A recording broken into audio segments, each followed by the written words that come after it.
Recipe ng mocha chiffon cake na sobrang moist and malambot. Partneran pa natin yan ng buttercream na sobrang smooth at hindi siya masyadong matamis. Hindi na nga sa akin pinapalagyan ng customer ko dati ng feeling to kasi sobrang sarap na niya as is. Dito meron tayong 6 na pirasong large na itlog. Ise-separate lang natin yung egg whites dun sa egg yolks. After nyan, yung egg yolks natin, imimix lang natin and then add tayo ng 3/4 cup ng milk. Pwede ang full cream milk, fresh milk, or kaya evaporated milk. Wag lang breast milk. Yung flavor ng ating mocha cake ay strong talaga. 2 tablespoon ng instant coffee powder.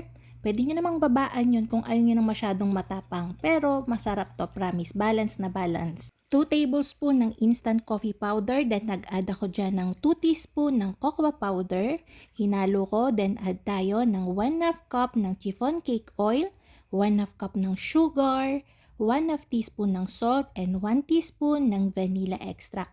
Vanilla emal ko yung ginagamit ko kasi ang sarap-sarap talaga nito. Mix natin yon, then add tayo ng 1 3/4 cup ng cake flour. I-sift natin yan para mas magaan yung ating cake and mas wala ng lumps yung cake flour kapag minix natin dun sa ating liquid butter. Kapag smooth na yung ating butter, okay na yan, set aside, then dun tayo sa paggawa ng ating merang or dun sa ating egg whites. Dito yung ating 6 na pirasong egg whites, imimix ko lang yan gamit yung hand mixer. Then slowly add tayo ng 3/4 cup ng white sugar. Continuous mixing pa din. Then dito na rin ako nag-a-add ng 1 1/2 teaspoon ng baking powder. So mix natin, mas glossy and mas stable talaga, mas matibay yung merang kapag dito natin inalalagay yung ating baking powder para na rin siyang kasing cream of tartar. So kailangan lang natin maabot dito is medium peaks.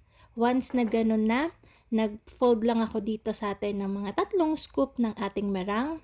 Then fold dun sa ating egg yolk butter. Kapag okay na, well mix na, ipupour ko na yung buong butter dito sa natitira nating merang. Then fold ulit. Hanggang sa well combined na, pantay na yung kulay, pero wag nyo ikaka-overmix, babagsak yung ating chiffon. Yung recipe na to ay madami, kasya to sa 10x3, pero yung gagamitin lang natin dito today is 9x3 na round pan. Kasya din to sa 11x14, minsan dun ko to ginagawa kapag rectangular cake yung ginagawa ko. Pwede rin to sa 6x3 na dalawa na round pan.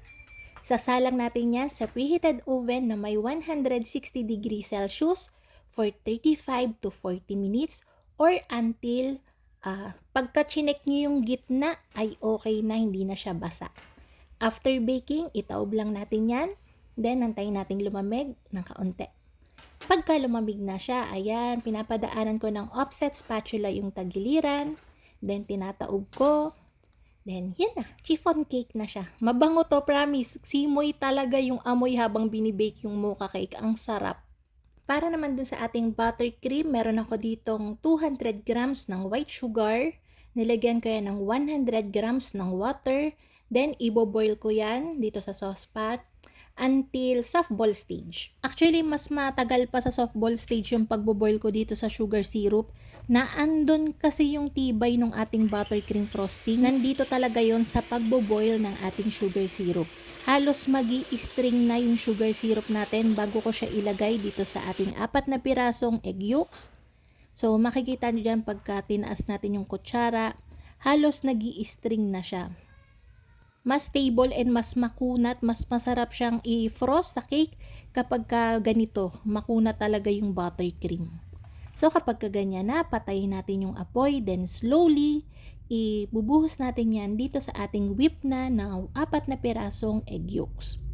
Dahan-dahan lang kasi pagka binigla mo yan, sobrang init ng ating sugar syrup, maluluto yung itlog natin. Kapag nabuhos na natin lahat yung sugar syrup, imimix ko pa to hanggang sa lumamig yung ating egg yolks at pati yung bowl. Pwede nyo namang tigilan yung ipag-mix, pabayaan nyo lang siya sa counter hanggang sa lumamig na, okay lang din yun. Pero ako nga, pagka pwede namang idiretso na, minimix ko na para mas mabilis. So ayun na nga, pagka malamig na yung mixture natin, tsaka pa lang natin unti-unting ilalagay yung ating 450 grams ng butter. Cube-cube na to. Cold butter to, and yung sarap at saka yung pagiging stable din ng ating buttercream ay nakadepende rin dun sa butter o klase ng butter na gagamitin nyo. Syempre, mas masarap kapag yung legit talagang butter ang gamit. Kapag nalagay na natin lahat ng butter, keep mixing pa hanggang sa medyo mag-light na yung color ng buttercream.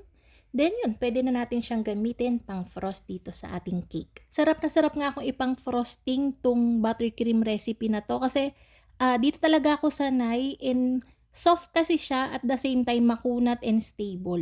Kaya ang dali niyang pakinisin, ang dali niyang i-pipe. Hindi ko na nga lalagyan ng frosting yung ibabaw kasi lalagyan natin yan ng pipe. Hindi na rin ako naglagay ng fillings kasi usually sa mga customer ko gusto nila ganito lang, talagang malaki yung portion ng cake kasi sarap na sarap talaga sila dito sa cake recipe na to ng mocha. After kong malagyan ng frosting yan, lalagyan ko yan ng nuts sa buong tabi. So para hindi masira yung frosting natin, inilagay ko muna siya sa freezer for 10 minutes.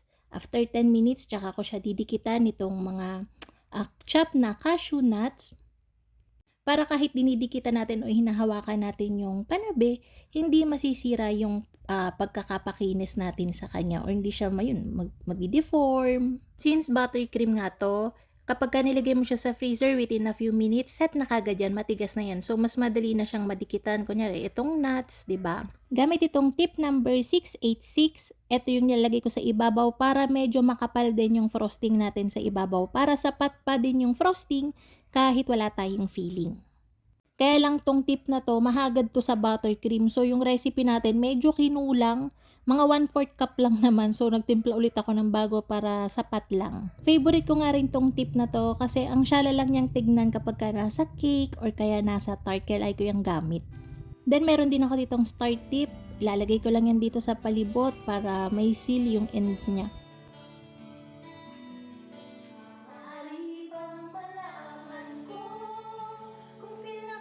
Kanina ko pa talaga to piniplay, non-stop talaga, naka-loop lang. Add tayo dito ng chocolate chips.